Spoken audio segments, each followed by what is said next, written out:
Man in Love, sebuah film drama romantis asal Taiwan dan rilis pada tahun 2021. By the way, film yang disutradarai oleh Yi Chen Hao ini merupakan remake resmi dari film Korea Selatan tahun 2014 karya Han Dong Wook. Judulnya juga sama tuh, Man in Love juga. Emang filmnya nyeritain tentang apa sih bang? Nah, buat yang penasaran, pantengin video ini sampai habis guys. Pokoknya film ini banyak banget bawangnya. Oke, kita langsung masuk ke inti ceritanya aja ya guys. Star Zombie.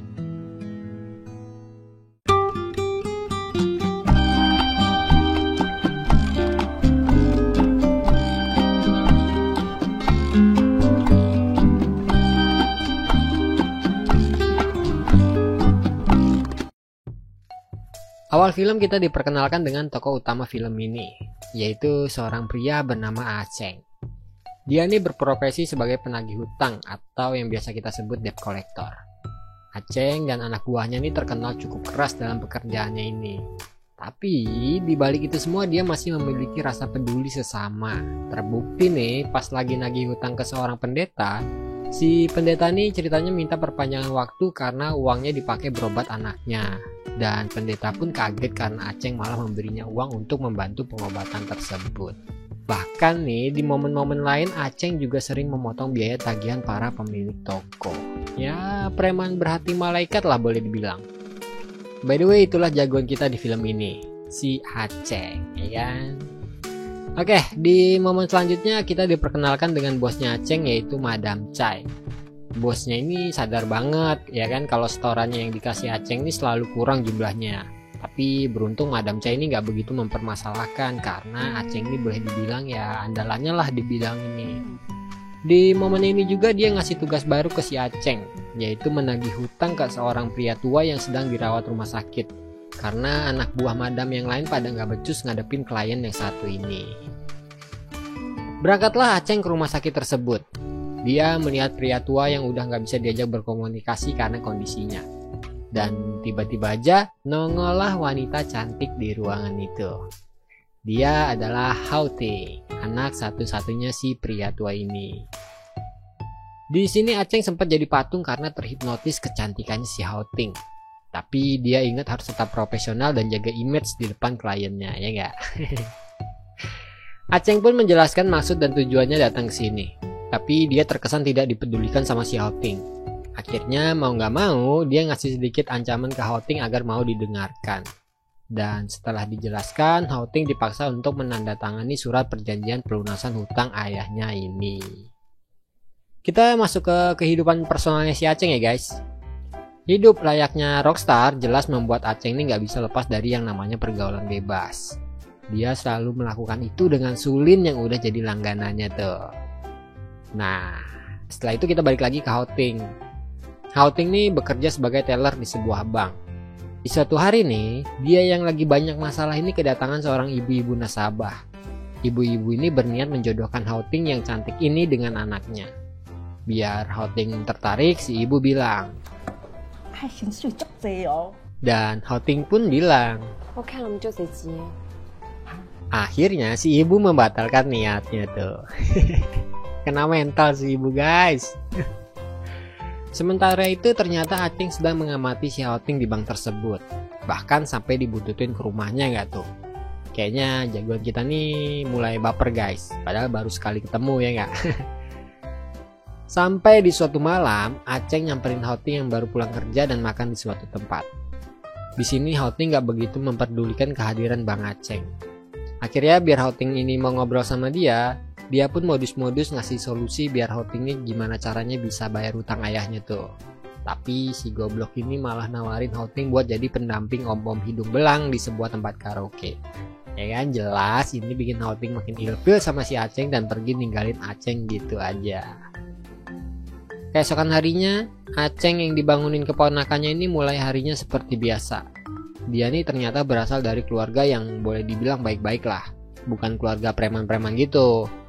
Dia tinggal bareng kakaknya yang buka toko pangkas rambut di rumah itu dan istrinya yang jadi ibu-ibu rumah tangga pada umumnya.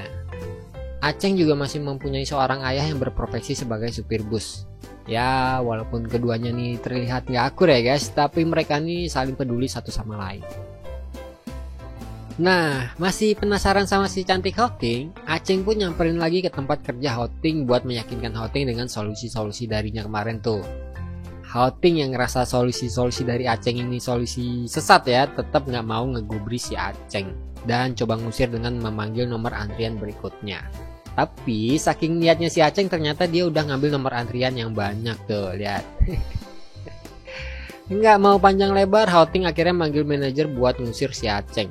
Tapi bukannya pergi, si Aceng ini malah emosi ngelihat tangannya manajer yang sembarangan megang-megang si Houting. Dan jelas masalah ini berakhir di kantor polisi. Houting pun menjelaskan masalahnya ke polisi tuh.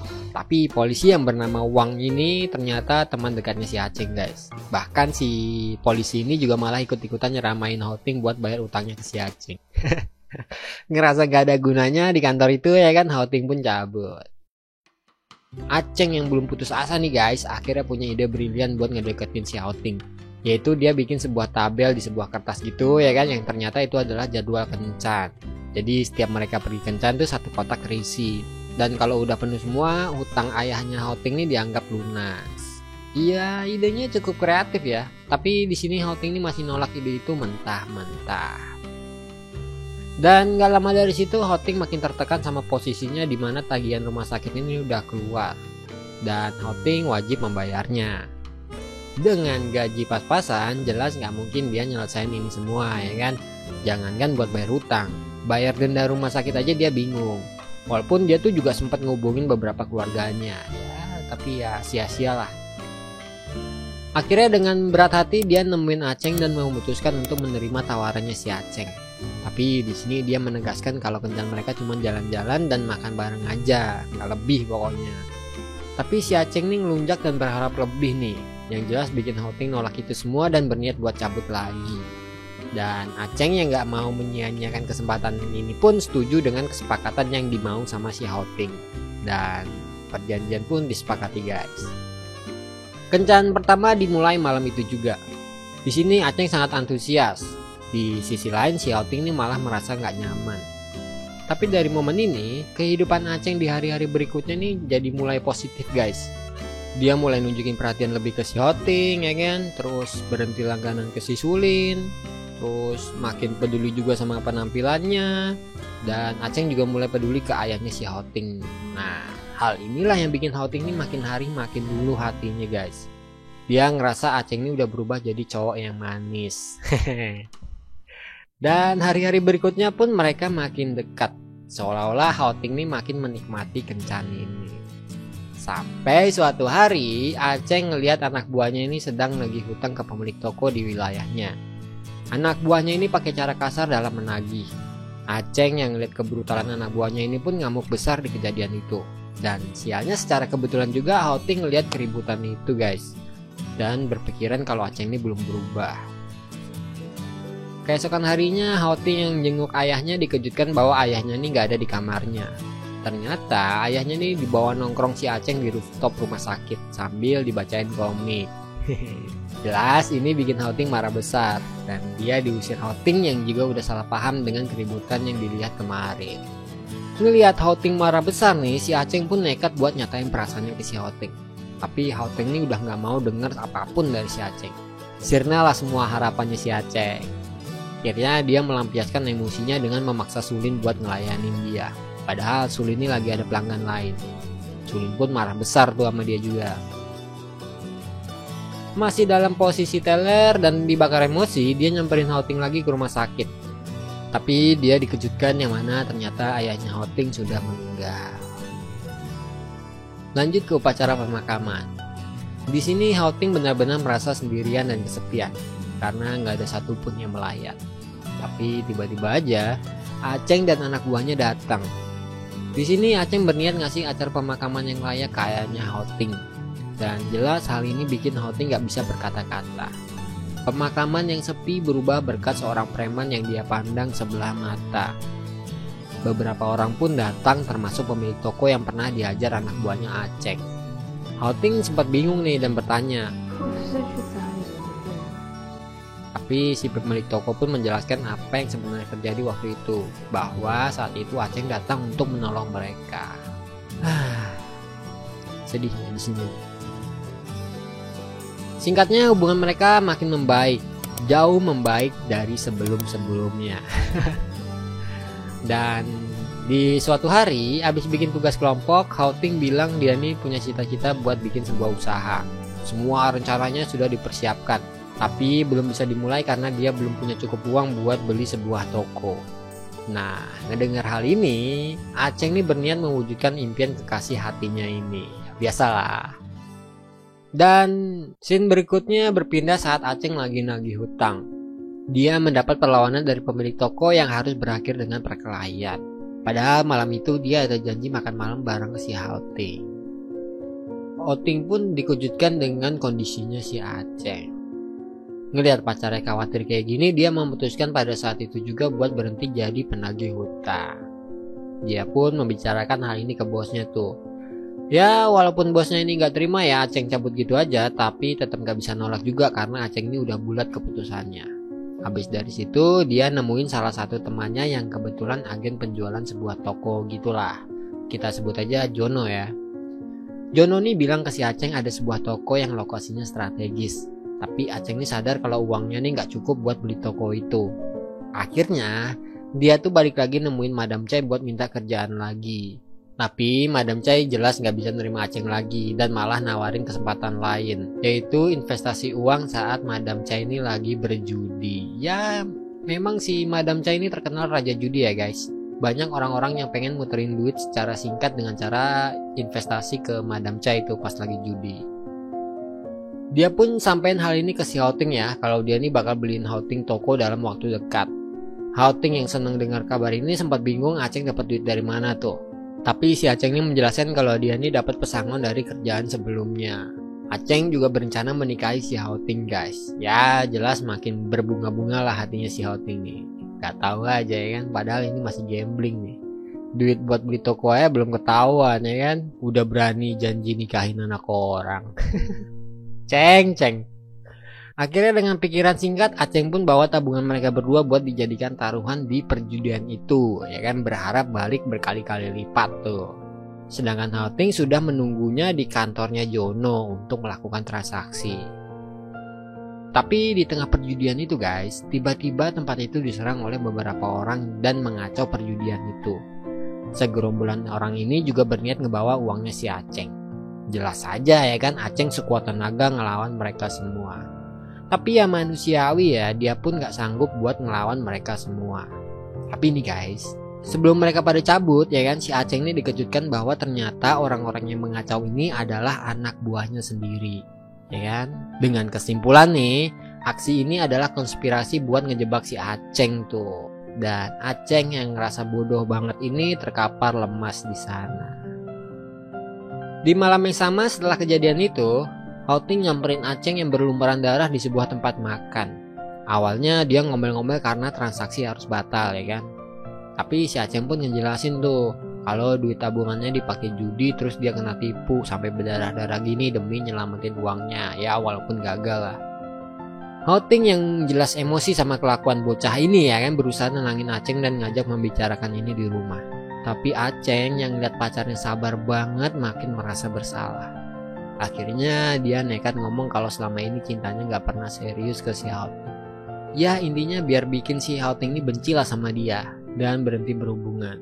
Dia gak mau jadi beban buat Hao Ting. Ya momen sedih lah Cuk di sini Cuk. Setelah Hao Ting pergi, dia melampiaskan emosinya di tempat itu. Bahkan dia juga melampiaskan ke si polisi yang datengin dia. Jelas karena hal ini dia ditangkap dan masuk penjara. Scene berlanjut 6 bulan kemudian di mana Aceng sudah bebas dari penjara. Dia menemui Wang untuk menanyakan keberadaan Madam Chai. Yang ternyata selama ini Madam Chai mengumpulkan uang untuk mencalonkan diri sebagai wali kota. Aceng pun berusaha menemui Madam Chai dan meminta baik-baik agar uangnya dikembalikan. Tapi Madam Chai tetap gak mau dan malah merendahkan si Aceng. Akhirnya dengan nekat Aceng mulai ngerusak kantornya Madam sebagai bentuk ancaman agar Madam mau mengembalikan uangnya. Dan singkatnya Madam pun setuju tuh.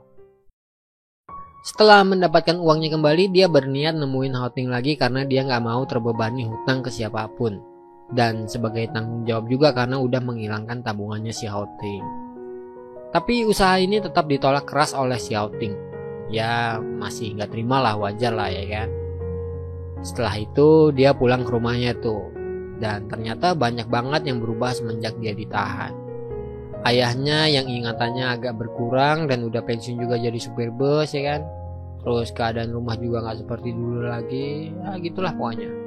Gak mau jadi beban siapapun, dia memutuskan buat cabut dari sana. Tapi sebelum cabut, dia ingin memastikan kalau Hao Ting ini udah bahagia. Dan dia pun merasa lega karena Hao Ting ini kelihatannya bahagia banget. Yang kebetulan Hao Ting ini juga udah dijodohin ke seorang pria yang terlihat lebih meyakinkan daripada dia. Aduh, nyesek. Ya jelas lah, tapi ya gimana pun abang kita satu ini nih harus ikhlas guys. Tapi pas mau cabut dari sana, tiba-tiba aja Aceng langsung mimisan dan tumbang. Ternyata nih guys, pas di penjara dia juga ngalamin hal yang sama kayak gini. Dia didiagnosa sama dokter penjara mengalami aneurysma otak akibat terlalu sering mendapat pukulan keras di kepalanya. Si dokter juga bilang kalau umur Aceng ini udah gak lama lagi. Singkatnya, dari kejadian itu Aceng terbangun di rumah sakit. Dan suster bilang kalau dia ini dibawa oleh seorang wanita bernama Hao Ting. Tapi pas Hao Ting balik ke rumah sakit, Aceng ini udah gak ada di tempatnya. Hao Ting langsung lari nyari si Aceng berpatokan info dari suster di rumah sakit.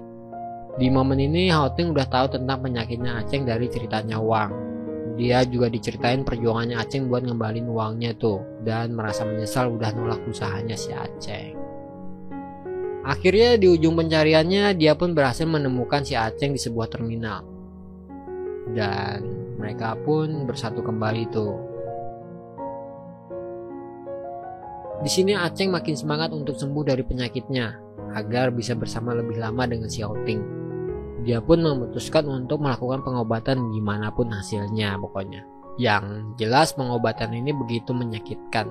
Bahkan dia ini nggak bisa beraktivitas seperti biasanya. Tapi di sini Hao Ting ini selalu ada buat Aceng guys. Tulus menjaganya sambil mengenang kisah manis mereka. Hingga akhirnya Aceng pun meninggal dunia. Duh. Banyak orang yang kehilangan sosok si Aceng.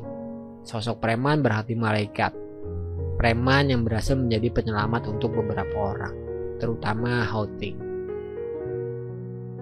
Beberapa hari peninggalnya Aceng, kakaknya Aceng menerima sebuah paket. Paket ini dipesan Aceng sebelum meninggal untuk menggantikan punya kakaknya yang udah rusak. Sementara itu, Hao Ting juga semakin dekat dengan ayahnya Aceng dan menganggapnya seperti ayahnya sendiri, guys. Dan film pun berakhir. Nah, itu tadi guys, rekap alur cerita dari film yang berjudul Man in Love. Kesimpulan atau hal positif yang bisa kita ambil ya apa ya? Yang pasti salut banget sih sama si Aceng ya kan. Ya walaupun pekerjaannya begitu ya kan, tapi sisi kemanusiaannya ini tinggi banget. Dan ketulusan ini jempol lah pokoknya. Oke, sekian dulu konten kita kali ini ya kan. Kurang lebihnya mohon maaf, kesempurnaan hanya milik Tuhan. Sampai ketemu di konten-konten kita selanjutnya. Tetap jaga kesehatan ya guys. Upil Zombie pamit. Ciao.